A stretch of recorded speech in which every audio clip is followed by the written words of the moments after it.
مردوں کے سامنے، ان غیر محرم مردوں کے سامنے آنگ پر پہنے ہوئے کپڑوں کے ساتھ ان کے سامنے نہیں آ سکتی جس سے وہ زندگی میں کبھی بھی نکاح کر سکتی ہیں۔ غیر محرم کا مطلب ہی وہی ہوا کہ زندگی کے کسی بھی موڑ پر جب آپ کسی سے نکاح کر سکتے ہیں، ان کے سامنے مکمل سر سے لے کر پاؤں تک ڈھانک لینا فرض ہے ہم پر۔ اور اس کے ساتھ ساتھ قرآن حدیث کی روشنی میں یہ بھی تعلیم ہم کو ملتی ہے کہ کوئی بھی مسلمان عورت بالغ ہونے کے بعد آفٹر ریچنگ پیوبرٹی وہ اپنے جسم کا کوئی بھی حصہ، یہاں تک کہ اگر اس کی سگی ماں بھی ہوگی، کپڑے اتارتے وقت یا بغیر کپڑوں کے اپنی سگی ماں کو تک نہیں دکھائے گی، سگی بہنوں کو تک نہیں دکھائے گی، سوائے چہرے کے، ہاتھوں کے اور پاؤں کے۔ باقی کا جسم کا حصہ وہ صرف اپنے شوہر کو دکھا سکتی ہے۔ تو یہ دو بنیادی باتیں ہم کو معلوم ہونے ضروری تھے۔ اب آپ دیکھیے، مسلمان عورت پر اللہ نے حکم لگایا ہے کہ جب وہ اپنے گھروں سے باہر نکلیں، یعنی جب کبھی غیر محرموں کے بیچ میں وہ جائیں یا گھر میں بھی اگر وہ رہتی ہیں تو اپنے سینوں پر چادریں ڈال دیں، سینوں پر اوڑھنیاں اوڑھ لیں اور اپنی زینت کو جان بوجھ کر نہ دکھائیں۔ اور اپنی زینت کو وہ کس کے سامنے دکھا سکتی ہیں؟ اللہ نے ایک فہرست اس میں بتائی ہے، سگے باپ کو دکھا سکتی ہے، سگے بھائی کو دکھا سکتی ہے، سگے ماموں کو دکھا سکتی ہے، سگے چاچا کو اپنی زینت دکھا سکتی ہے، جیسے عام طور پر ہم زینت اختیار کرتے ہیں۔ کس کو نہیں دکھا سکتے؟ سگے خالو کو زینت نہیں دکھا سکتے، بغیر حجاب کے نہیں آ سکتے۔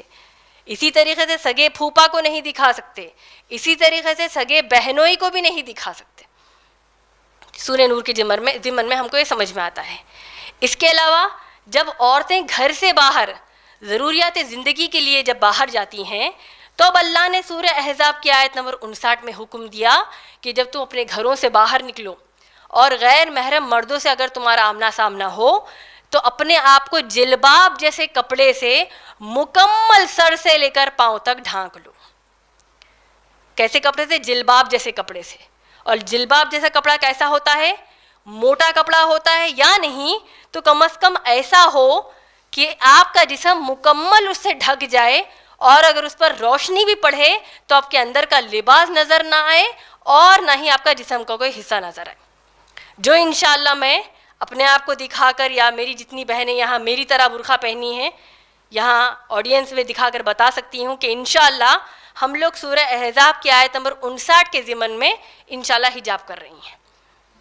تو یہ حجاب 2 آیتوں کے ضمن میں ماشاءاللہ ہم نے سمجھ لیا۔ اس میں ایک مزے کی بات آپ کو بتا دوں، یا اس کو ایک دلچسپ بات آپ کو بتا دوں، وہ یہ ہے کہ اسلام میں مرد کے لیے ہم اس کا اپوزٹ کیا لیتے ہیں؟ عورت۔ جبکہ اسلامی اعتبار سے مرد کا جو جوڑے دار فیمیل ہے وہ دراصل عورت نہیں ہے۔ کیوں؟ کیونکہ عورت کا بنیادی معنی ہے کوئی ایسی چیز جس کو چھپا کر رکھا گیا ہو۔ تو اسلام نے عورت کی اتنی عزت کی ہے، اتنی عزت دی ہے کہ اس کو مکمل غیر محرم مردوں کی نیتوں سے چھپا کر رکھا۔ بھیڑیوں کی شکل میں جو چند مرد ہوتے ہیں جو اپنی ہوس کا شکار عورتوں کو بنانے کی کوشش کرتے ہیں، اس سے اللہ نے عورت کو محفوظ کر دیا، اسی لیے ہم کو عورت کہا گیا ہے ماشاءاللہ۔ اسی اعتبار سے حجاب کے ضمن میں دوسری اہم باتیں بھی آپ سب کو یہ بتا دوں کہ جیسے کہ اللہ نے سورہ احزاب کی آیت نمبر 59، یہ آیت کو آپ ضرور انشاءاللہ گھر جا کر ایک بار کھول کر پڑھیے۔ اللہ نے کیا فرمایا آپ جانتے ہیں؟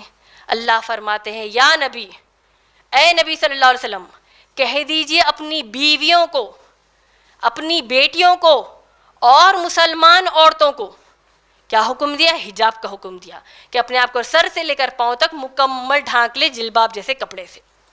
تو اس آیت کی اہمیت کیا ہے آپ جانتے ہیں؟ اللہ سبحانہ و تعالیٰ نے یہ حجاب کا سخت حکم اللہ کے رسول محمد صلی اللہ علیہ وسلم کی بیویوں کو دیا ہے، اللہ کے رسول محمد صلی اللہ علیہ وسلم کی بیٹیوں کو دیا ہے، اور اللہ کے رسول محمد صلی اللہ علیہ وسلم کے زمانے کی مسلمان عورتوں کو دیا ہے، اور پھر ہم کو بھی دیا ہے۔ تو اگر ہماری کوئی مسلمان بہن یہ کہے کہ میرے دل تو صاف ہے، میرے دل میں کوئی برائی نہیں ہے، سامنے والا جو سوچا سوچے لیکن میں تو شریف ہوں، تو یہ نظریہ بالکل بے بنیاد نظریہ ہے۔ کیوں؟ جب اللہ نے پاک دامن عورتوں کو حجاب کا حکم دیا ہے تو آپ اور میں کس کھیت کی مولی ہیں؟